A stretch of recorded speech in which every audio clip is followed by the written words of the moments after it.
Hello, I'm Deb Shafer, and my husband and I have attended Path Point for several years.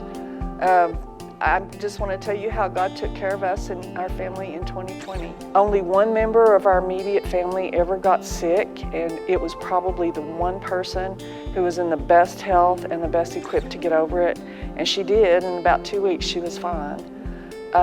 In addition to that, toward the end of the year, probably the last 6 months of the year, we got several checks that we weren't expecting, and we didn't even need that money. So God blessed us financially too. A notable thing happened. Our great-granddaughter was injured. Our granddaughter has two small children. They're about a year apart, or less than a year apart. And one day she was changing the baby, and the other child grabbed her foot and pulled her off the table, and she hit her head. Well, our daughter called and said they were taking her to the hospital to have her checked out. So I told my husband, we need to pray, and we need the church to pray. So I said a quick prayer, and I was online submitting a prayer request, and the phone rang again. And it was our daughter again, and she said they were sending the baby to the children's hospital about 40 miles away because she had a large hematoma and some concerning symptoms. And so they were taking her to the hospital. And I thought, well, if they're just sending them in the car, it's probably not serious.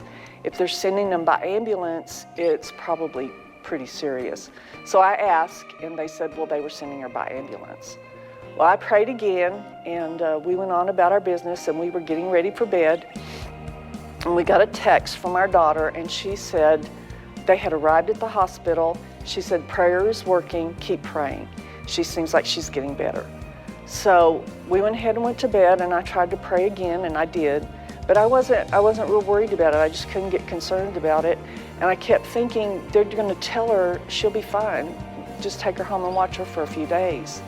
So we went ahead and went to bed. We got up the next morning, and I told my husband how I felt. And he said, I agree with you. I feel exactly the same way.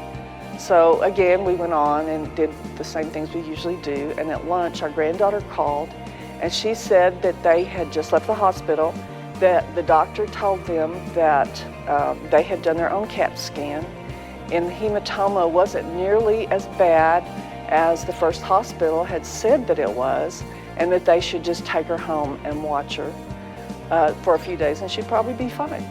So that's how God took care of our family in 2020.